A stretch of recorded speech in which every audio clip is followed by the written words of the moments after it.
imagine what the early road builders faced.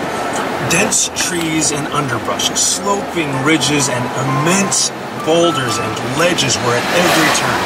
Not a particularly inviting place to excavate a road, but this is Mount Washington, and no adversity would be too great if it resulted in the conquest of this big peak. One young woman who visited the Glen House in 1854 explored the work in progress and wrote an article for Harper's Weekly magazine. In it, she recounted her memories of the road as a work in progress. We have all been walking the lowering twilight on the road which is making its way up Mount Washington. But nothing is impossible to modern science. It would seem impossible to vanquish the obstacles to the enterprise, the inevitable steepness of the ascent, the rocky precipices. We passed on through the debris of blasted rocks, stumps of uprooted trees, and heaps of stones, till we got far enough into the mountain to feel its stern solitude. You are suffering from the heat. When this missive reaches you, let your eyes cool themselves by reading that just outside the Tip-Top House, the mercury is at 34 degrees. On est rendu à 4000 pieds sur les 6000 qu'il faut monter. Là, on voit qu'il y a presque plus d'arbres, là. Vue de montagne. Hein, on voit que c'est rendu quasiment de la toundra. Was built in 1853. You're going to see it in just a bit. It is the only original summit building that survived the Great Fire of 1908. The summit, as you'll see it today, has evolved greatly from how it all began so long ago. It's always been a hub of activity for travelers. On a perdu combien de degrés, là? 2? The summit community in the 1890s was a very busy place. It featured a large hotel, stage office, railroad station, and even had some newspaper. Among the Clouds was the first and only newspaper ever to be published on a mountain. Visitors to the peak had their names published in its pages along with the local news and gossip. In fact, the latest daily editions used to make their way down after hours on the cog railway track on a contraption known as a slide board, or more popularly known as Devil's Shingle. Real history was made again in 1899 when a little-known inventor named Freeland O. Stanley. Alors nous sommes maintenant arrivés au sommet. Comme vous pouvez voir, le train arrivait aussi également en même temps. En bas de la montagne, il faisait à peu près 22 degrés. Et une fois arrivé en haut, il faisait 9 degrés.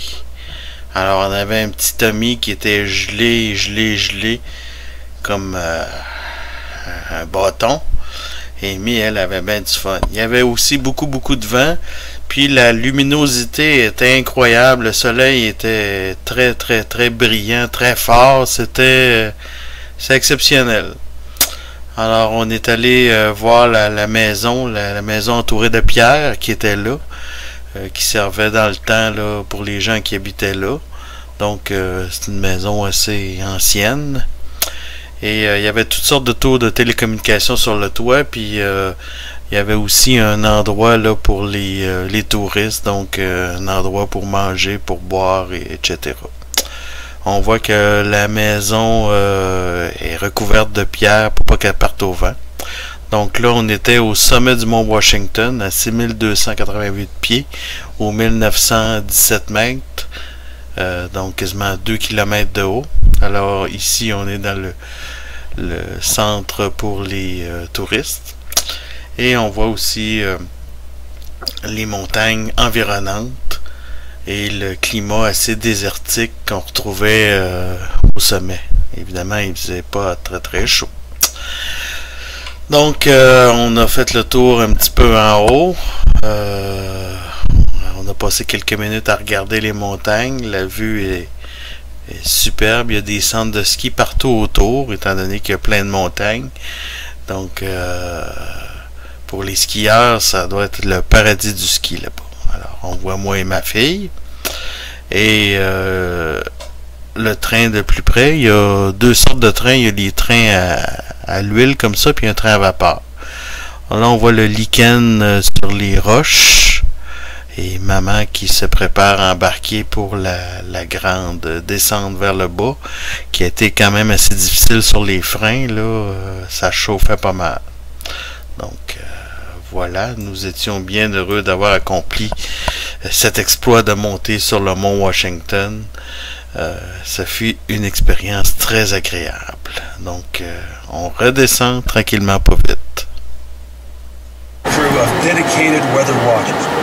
In 1932, Alex McKenzie, Joe Dodge, Bob Monahan, and Sal Pagliuca staked a new claim on the summit, and the Mount Washington Observatory began round-the-clock weather observations that still continue to this very day.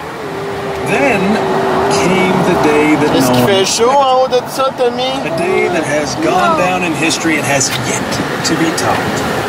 It was April 12th, 1934, that the world's highest recorded winds, 231 miles an hour, blew over the summit of Mount Washington. Pagliuca's logbook entry for that day tells the story. We've been taking turns knocking ice from the anemometer post. Shortly after 1 a.m., I set out to clear the ice again and disappeared into the fog on the roof. I felt the full blast of the 200-mile-per-hour southeast wind on my face.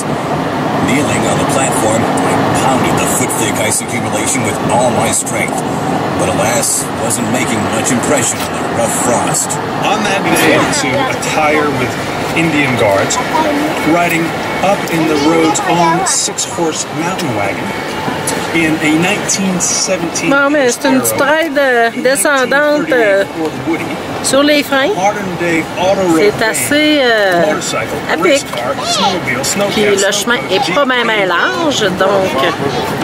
It seems every year someone shows up asking permission to use the road to be the first or the fastest at something on Mount Washington. Besides the climb to the clouds, special events include the Mount Washington Road Race. It's a classic foot race that annually draws a Là, ici, on est dans une portion...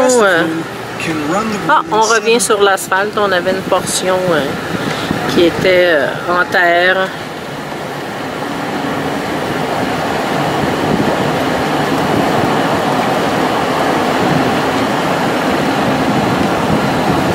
Mon chum, il est dur ses breaks. Ils disent de pomper, je pompe. Tu pompes pas, tu fais juste freiner. Ben oui, si je freine pas, c'est qu'on s'en va, tu pompes. Ben oui, mais il faut que tu pompes. Là, tu pompes.